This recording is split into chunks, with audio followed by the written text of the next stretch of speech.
Okay, today we're going to start talking about stereo vision and how to take some of the techniques where we put, we're talking about one perspective camera to estimate distance when you knew the height of the object in the image and the focal length of the camera and the number of pixels it covered in the image. You could then compute how far away it is.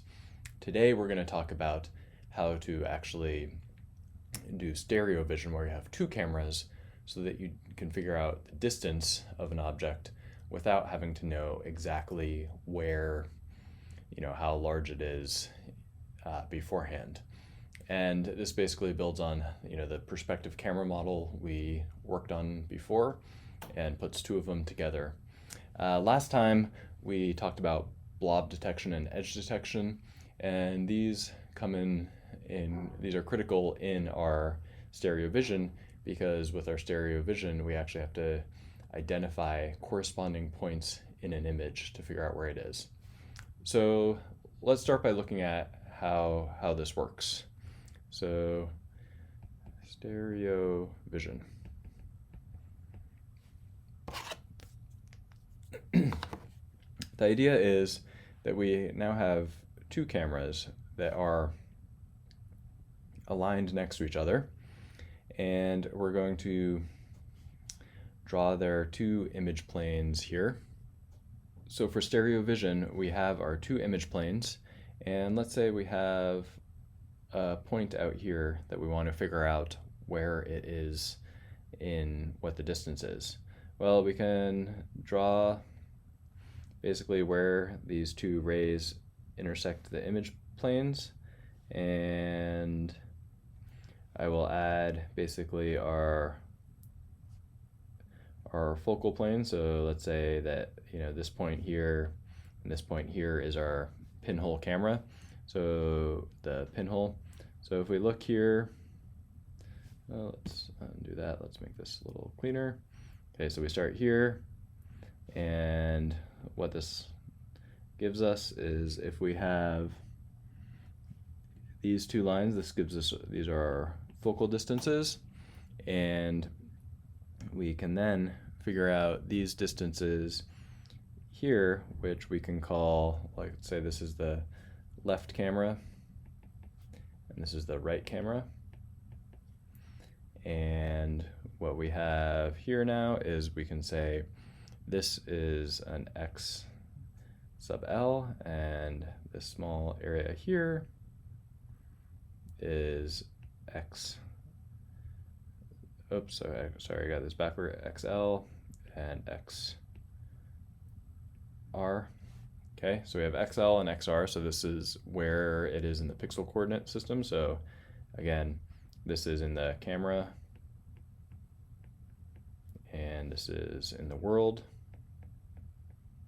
And what we want to do is figure out basically how far away we are from where the cameras are to our world. So this is a distance that we'll call capital Z. Well, the thing is that this is kind of like our eyes. So, with our eyes, if you put something close to your eyes and then open and close one eye or another, you can see that basically where the pencil is seems to jump back and forth based on where you're looking. And the same is true in here. And by doing this, you can actually do a little geometry and figure out that the distance Z is going to equal the focal length times the fraction of t over xr minus xl. And I haven't defined t yet, but t is actually this distance between the center points of the cameras. So using this, we're able to get actually the depth in the world just by knowing the location of the objects in the pixel coordinates, and basically knowing the baseline distance t, where the baseline is the distance between the two cameras. So what this tells us that, basically depth is inversely proportional to this disparity. The disparity is, this grouping here, the XR minus XL, is known as the disparity.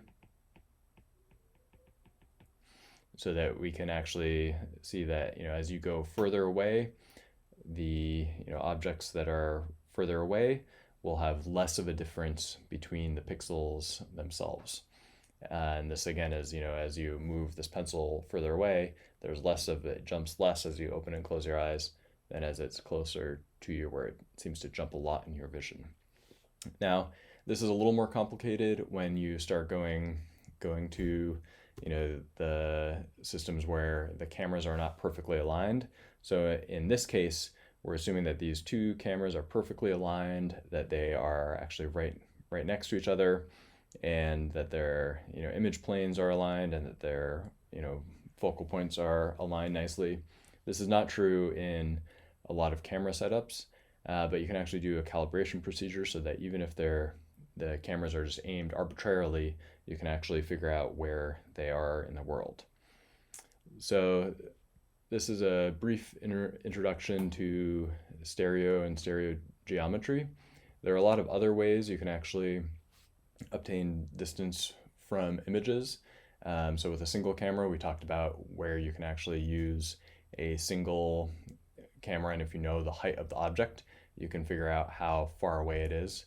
You can also do things like doing stereo when you have multiple views with one camera, where you move the camera around. So you can move a camera around, and if the object is still, you can in essence do stereo just by using the motion of the camera. Of course, you need to know something about the motion of the camera and the properties of the camera as well. You can also do things like active stereo.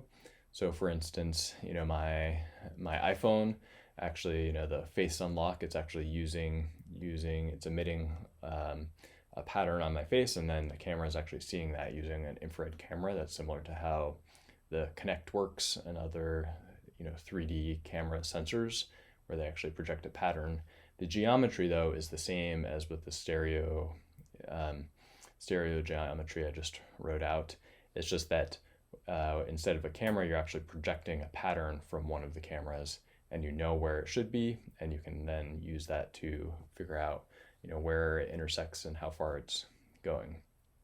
So there's a lot more you can learn about stereo and vision in general, but this at least is a little bit of an introduction for stereo cameras, which are very useful in robotics, because you need to know how far away is that object from you. If you're trying to grab a cup, you need to know where it is, how large it is, so that you can help guide your hand. Similarly, if you're trying to navigate and find your way around obstacles, you need to know that that the nearby obstacles are the ones you want to avoid. You don't want to be trying to avoid further away obstacles, because that defeats the purpose. You going to walk, Ollie? Yeah.